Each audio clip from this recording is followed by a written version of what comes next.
John chapter 2. Last week we kind of ended in this section where I spent a lot of the time kind of talking about the way that John introduces chapter 2. He opened up chapter 2 with this phrase, on the third day, and we realized in the story it wasn't the third day. Why did he do that? And I've kind of posed an idea of why possibly John is using this idea of a third day in connection with the ultimate message of what Jesus is going to try, or John is going to try to get these Gentile pagans that this gospel is written to be able to understand better who Jesus is and what happened that gave the ultimate evidence that he is the Son of God. And that happened on a third day. And so we've seen some things already here in the text that have kind of added to that. We're going to see a little bit more here as we go on. But the very last thing we talked about last week was in verse 4, when Jesus, here in with this event of the wedding feast, and Jesus and his disciples are there, and Jesus' mother has approached him and let them know that they are out of wine. And that was a huge negative thing for the family and for the guy who was in charge. And so why Mary she has knowledge of this, why she's the one that's bringing this to anyone's attention, why she brings it to Jesus, I don't know. And even at this point, we haven't seen Jesus do anything miraculous. So what exactly does Mary think that Jesus is going to be able to do? Are there things that have already happened in Jesus' life that maybe she realizes that he has the ability to be able to help in some way? Maybe Jesus is just one of the older, Jesus is 30 years old, so maybe Jesus is just someone with prominence in that Cana is not very far from Nazareth. They wouldn't be at the wedding feast if they weren't friends with the people who were there. And so maybe he is someone who has a little bit more influence just as status of being one of the men that's there. We don't really know. We're not told a whole lot. But what we do see Jesus say to his mother in verse 4 is that phrase, "My hour has not yet come." And it's almost like it's just kind of random. Were there conversations between Jesus and Mary in private about everything that's happened? She became pregnant and she had never had any relations with any man. She was visited by an angel and was told that she is going to bear the Messiah. And we're told that there were these things that later on Mary was going to remember. His father Joseph, even though we are not going to see anything else about him throughout the rest of the story in the Gospel of John, he was also visited by an angel. And then the whole issue of Zechariah and Elizabeth and John the Baptist, and all of chapter 1's been about John the Baptist, and that was a miracle in and of itself, of Elizabeth at her older age having a child, and Mary going and visiting. All these things have happened, and they were promised that this is the one. They were promised that you are going to bear the child who is going to save the world from their sins. So what were those conversations like with Jesus as he's growing up? And we saw Jesus at 12 years old having religious conversations with the elders in the temple, very deep conversations. They could not believe his understanding. What kind of conversations was Jesus already having with his parents about some of these things?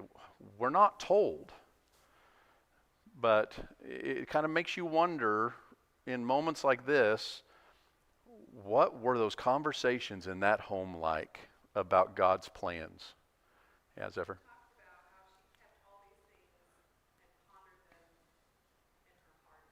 Yeah. Yeah. So I can't hold this back anymore. And maybe she's sitting there over there going, I know who you are. And maybe it's time for, because she's a Jew, she probably has the same thoughts about the Messiah as all the other Jews. Is he going to be the king that's going to rise up and going to lead the Jews to overthrow the Romans and bring? Is that what's going to? That may have probably was what was in her mind. And so is this even mom saying, it's time? You're 30. It's there's got to be a time when you begin to show the world who you are. I don't know. Is that what's happening? We're not really told. But I think all of those are possibilities of things that are going on. But Jesus' answer, my hour has not yet come. It seems like she knew what he was talking about, or he wouldn't have said it to her. Although, like we saw last week, we see that exact same phrase in chapter 7, verse 30. We see it in chapter 8 and verse 20. When he's talking to his disciples, my hour has not yet come. So they didn't know what he was talking about, and he was telling them the same thing.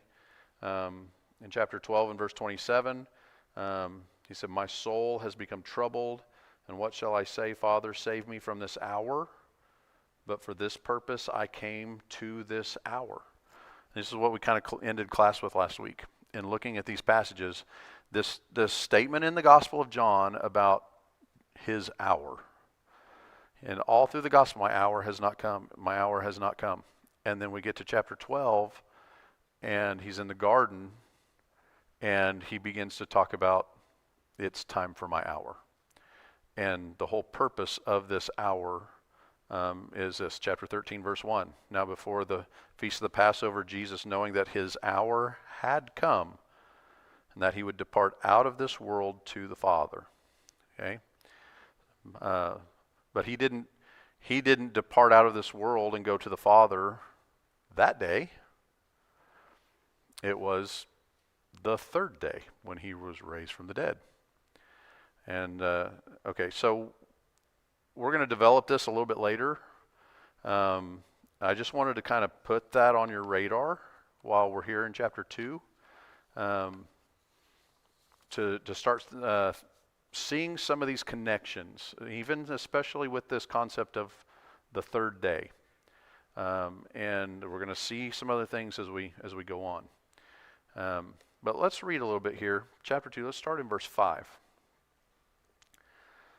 It says, his mother said to the servants, whatever he says to you, do it. So, okay, here. Jesus basically, it seems to us like he just told her, no. My hour has not yet come. And here's a mother that just simply turns, and you can almost imagine the expression on her face, where she just turns and she goes, do whatever he says to do. And verse 6 says, now there were 6 stone water pots set there for the Jewish custom for purification, containing 20 or 30 gallons each. And Jesus said to them, fill the water pots with water. So they filled them to the brim. That's a lot of water. So that's potentially 180 gallons of water. That's a lot of water. So this wasn't just a take it and, yeah. And how they had to get water? They had to get water from the cisterns that were there in the city.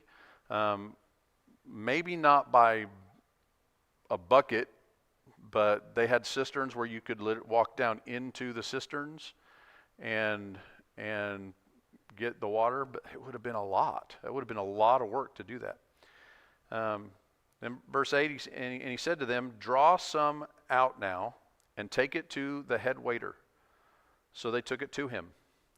When the head waiter tasted the water, which had become wine, and did not know where it came from, but the servants who had drawn the water, they knew.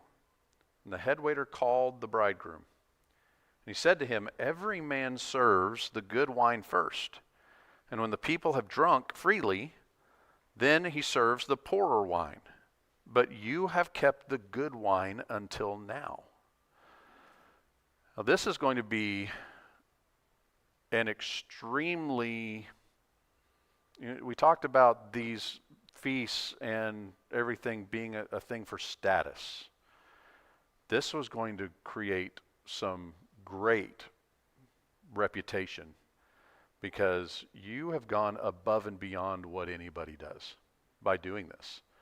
And so what Jesus has done, it's not just the miracle of turning water into wine. What Jesus has done is he has kept the best for last. And that, I believe, is going to be one of the main points that John is actually trying to make here in this entire story. So let's read one more verse. Verse 11.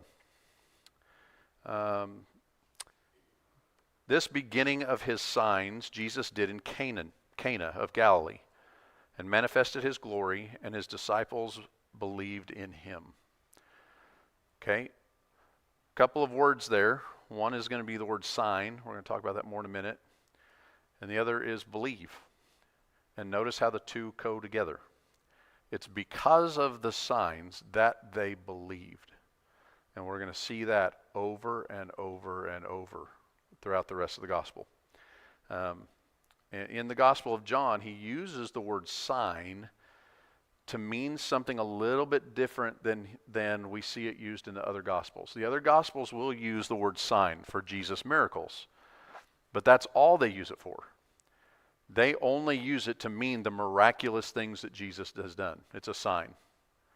John uses it a little bit different because some of the signs that John is going to show are not miraculous. There are some signs that are just events that take place that Jesus is going to use to bring a spiritual message or teaching from, and John is going to show that that's a sign. And so the way John uses the term sign, it means a symbolic action of some kind that carries with it a spiritual lesson. So think about some of the ones that you know of that we're familiar with. John chapter 6, Jesus feeds the 5,000 loaves of bread, or 5 loaves of bread. But the meaning of the sign is that Jesus is the bread of life. That's what he uses it for. In John chapter 9, Jesus is going to heal a blind man, and it's going to say that that was a sign. But the sign is that Jesus is the light of the world and that he brings light to those who are in darkness. See how that connects to the blind man being healed. In John chapter 5, Jesus heals the man by the pool. But the meaning of the sign is that Jesus is the one who makes one well spiritually. And so we're going to see this, and we're going to see another one here before too long that's not a miracle. So back here in chapter 2, it clearly tells us that what Jesus is doing here is a sign. It says, this beginning of signs Jesus did in Cana of Galilee. So it has to be a symbolic action with some kind of a spiritual message. There has to be a message that's going along with what Jesus is doing by turning the water into wine.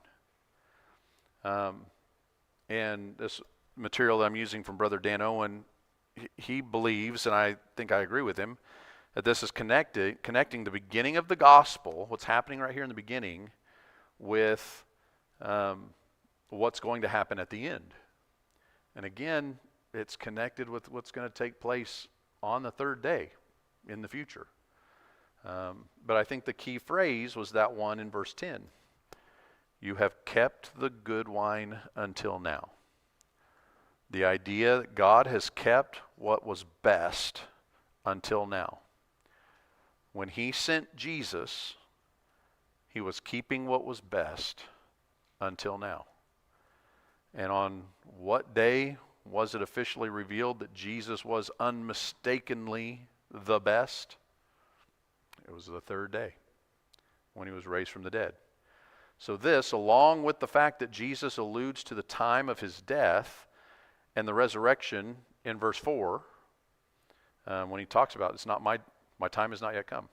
So my hour has not yet come. So he's already alluded to it, that he's thinking what's going to happen later, about that hour when it comes. So that seems to validate this idea of what John is trying to do.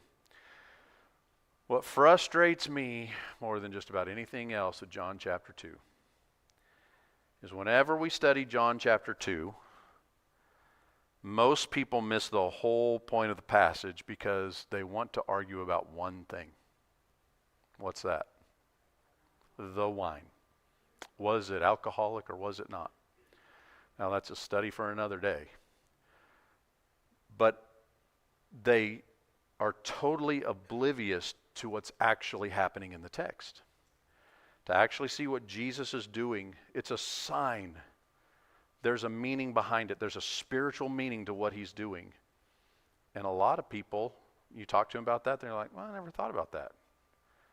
Because we're too worried thinking about things that really aren't as important when it comes to the context of John chapter 2.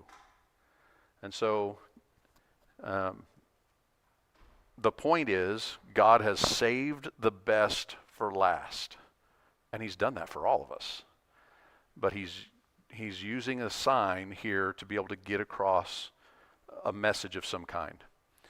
So now, let's look at something else that's different, but it's also the same. I'll explain what I mean by that here in just a minute. When John gives the purpose statement at the end of the gospel, I look at John chapter 20, verses 30 and 31 as the purpose statement of the gospel. He says, therefore many other what Jesus also performed? Many other signs Jesus also performed in the presence of the disciples. And then it goes on to say, but these are written that you may believe. Signs and belief go hand in hand. We see it right here in John chapter 2.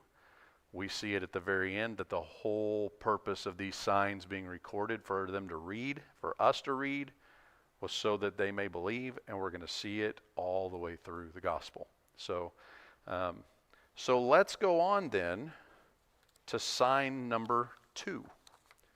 So the water to wine, that was sign number 1. Sign number 2, start in verse 13. I didn't read verse 12. Verse 12 said, after this he went down to Capernaum, he and his mother and his brothers and his disciples, and they stayed there a few days. Verse 13, the Passover of the Jews was near, and Jesus went up to Jerusalem. Okay, we're going to see this multiple times. Passover is going to become a very, very important theme in the Gospel of John. We're going to see it again in chapter 6, verse 4, chapter 11, verse 55, chapter 12, verse 1, chapter 13, verse 1. We're going to see this emphasis on the Passover is near. He's there for the Passover a lot. And this goes up until chapter 19. In chapter 19, things change. Because it's at that point that the Passover lamb is finally going to be sacrificed on the cross. And so, as we continue on here now, as we read these next few verses, I want you to note how many times you see the words temple or house. And if you're a Bible marker, you might underline or put a mark by temple or house. I'm going to start in verse 14. And he found in the temple those who were selling oxen and sheep and doves and the money changers seated at their tables. And he made a scourge of cords and drove them all out of the temple with the sheep and the oxen. And he poured out the coins of the money changers and overturned their tables. And to those who were selling the doves, he said, take these things away. Stop making my Father's house a place of business. And his disciples remembered that it was written, zeal for your house will consume me. And the Jews then said to him, what sign do you show us as your authority for doing these things. Okay. Now I'm not sure, depending on the translation that you're using, but at the very end of verse 18, when they say show us here, it's present tense. It's not future tense. They're not saying, what sign will you show us? What they're saying is, what sign are you showing us right now by doing these things? Jesus just cleansed the temple. He had overturned the tables. He ran everybody out. This was a sign. It's not a miracle. But the text tells us, at least the Jews that were there are telling us, that it was some kind of a sign. What they want to know is, what does this mean? So after Jesus causes all of this ruckus in the temple, the Jews simply want to know what is meant by what he has done. So you see, this is a sign. It's not a miracle, because here in John, signs are symbolic acts that have a spiritual meaning, whether it's a miracle or not. So Jesus gives them an answer in verse 19. Jesus answered them, destroy this temple, and in 3 days I will raise it up. Jesus just answered them. What is the sign? So Jesus knew. Jesus didn't just go in there because he was upset. He was upset with the money changers and everything that was going on. He was. But that wasn't the only reason he did what he did. He intentionally did this because it was going to be a sign for a spiritual message. And they asked him what that was, and Jesus simply tells them. And notice there in verse 19 again, there's the word temple again. And so he also says, and in 3 days I will raise it up. Does that sound familiar? Have we seen that here in this text, in this context? Yep, we have. And so there's 3 days that are mentioned again. We know what that's talking about because we know the end of the story. Something else that's interesting to note, when Jesus gives a sign, there's a lot of times that it comes with some kind of a one-liner, some kind of a pithy statement, or a punchline of sorts. We saw that back in verse 10 at the wedding feast. It was what the head waiter, what he said, and you've kept the good wine until now. Here, Jesus says, destroy this temple, and in 3 days I will raise it up. Watch as we go through and we see the other signs throughout the gospel. Look for, what is that one-liner? There almost always is one that kind of goes with the sign. And so John does that intentionally. All right. Verse 20 says, the Jews then said, it took 46 years to build this temple, and you will raise it up in 3 days? Okay, compare this, what the Jews said here, to what Nicodemus is going to say in chapter 3. In chapter 3 and verse 4, Nicodemus is going to say, how can a man be born when he is old? He cannot enter a second time into his mother's womb and be born again, can he? Okay. Nicodemus, in responding that way, again, many times in the Gospel of John, it's pointed out that the people, they cannot see the spiritual concept. They see the physical thing that's happened, or they're only thinking physical. And that's what Nicodemus does in chapter 3. Jesus says a man has to be born again. And Nicodemus goes, it's not possible for a man to be placed back into his mother's womb and be born again. It doesn't make any sense. And that's not the point. Jesus' point was a spiritual message. It was a spiritual point. And we'll see another one with the Samaritan woman in just another chapter over. Chapter 4 and verse 10, Jesus answered and said to her, if you knew the gift of God and who it is that was says it to you, give me a drink, you would have asked him, and he would have given you living water. And she said to him, verse 11, sir, you have nothing to draw with, and the well is deep. Where then do you get that living water? All she's seeing is the physical. Jesus saying, I could have given you living water. And she's like, you don't even have anything to get anything out of the well. What are you talking about? And they miss it over and over and over again. And Jesus has to explain. And sometimes it's not Jesus that explains. Sometimes it's John that explains in the commentary of his gospel. Of here's what Jesus was talking about. So all they can comprehend is the physical. And there is no way that, as these Jews are looking at Jesus right now, there is no way that you can build this temple in 3 days. It's taken us 46 years. This was Herod's temple when King Herod began to rebuild the temple for the Jews.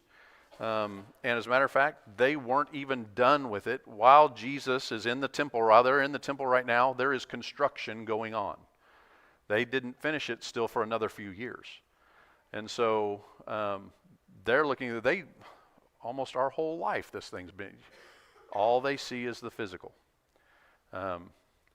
So now John is going to give his commentary of what all this means. And what he's going to do is he's going to reveal when he himself figured it out. So we're going to see a lot through the gospel where the apostles are doing the same thing. Jesus will say something to them and they'll go, what are you talking about? That doesn't make any sense. And it's a spiritual message that Jesus is trying to teach to them. Jesus is going to go wash their feet. And Peter's going to be like, you can't wash my feet. And Jesus is trying to give them a spiritual lesson from it. And they're going to miss it. And so what John's going to do is he's going to say, I'm going to let you know the moment that I figured all this out. Look at verse 21. It says, but he said he was speaking of the temple of his body. So, when he was raised from the dead, which was on what day? Third day. His disciples remembered that he said this, and they believed the scripture and the word which Jesus had spoken. Okay? So, it was after Jesus was raised from the dead that they remembered this event, and they remembered what Jesus said. And so John's revealing when he was raised from the dead, and who was it wasn't the first one to see the empty tomb, but of the apostles, who was the first one to see the empty tomb? It was John, because he was faster than Peter. And he outraced Peter.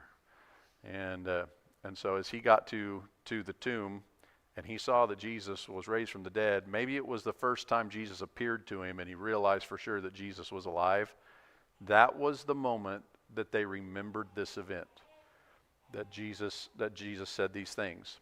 In verse 22 there it says, and they believed the scripture. They believed what the scripture said. And so now they're putting the pieces together. That was prophesied. That's exactly what's happening. And so what in the world is John doing with all of this? Remember, we're reading a story that's being written for Greek pagan people. And he's trying to introduce Jesus to them. One of the things that Greeks, who John is writing this gospel for, one of the things they loved were the builders of temples. And when you are there and you're standing amongst all those temples, one of the things you notice is they always have engravings that lift up the one who built the temple. They were the heroes. And so the guy who built the temple to Artemis in Ephesus, he was a very wealthy, he was a very famous man in Greece. The guy who built the temple of Trajan in Pergamum, the temple of Athena in Athens on the Acropolis. These people were the ultimate. They were the Elon Musks of the day. They were the highest, well-known, most popular, wealthy people amongst the people there. So here, we have Jesus. He comes to Jerusalem, the city of the Jews, who boast of one of the mightiest temples that has ever been built. And Jesus says that he's going to destroy this temple. That made sense to the Greeks. Because when they would conquer other nations, they would tear down and destroy the temples in that land, and they would reconstruct new temples to their gods. That makes sense. John's using things from their culture, what they're used to, and he's using it to describe what Jesus is doing. Jesus is using it to describe what he's going to do. And so Jesus' death, having nailed the law of Moses to the cross, and Jesus being made a better high priest at his resurrection, did not all of this ultimately destroy all that the Jewish temple represented? Jesus was going to destroy that temple of what they believed. And in his resurrection and all his redemptive work, Jesus would build that new temple. 1 Corinthians 3, 10 through 11, that for no man can lay a foundation other than one that has been laid, which is Christ Jesus. Drop down a few verses, 1 Corinthians 3:16. Do you not know that you are a temple of God, and that the Spirit of God dwells in you? If any man destroys the temple of God, God will destroy him, for the temple of God is holy, and that is what you are. Ephesians 2:19. So then you are no longer strangers and aliens, but you are fellow citizens with the saints, and are of God's household, having been built on the foundation of the apostles and prophets, Christ Jesus himself being the cornerstone, in whom the whole building is being fitted together, is growing into a holy temple in the Lord, in whom you also are being built together into a dwelling of God in the Spirit. So when Jesus went into the temple and cleaned it out, and the Jews said to him, "What does this mean?" Jesus is saying, I'm destroying this one, and I'm going to build a new one. That's what's taking place here. Jesus is using this Greek-Roman, what they're familiar with. They destroy temples and build the new ones to their gods. And Jesus is saying, I'm destroying what the Jews have, and I'm going to rebuild something even better. And that happens to be you and me. We are that temple that he was building. And so we have a direct connection with what Jesus is doing here, performing this sign in John chapter 2. All right. We will stop there and pick up next week.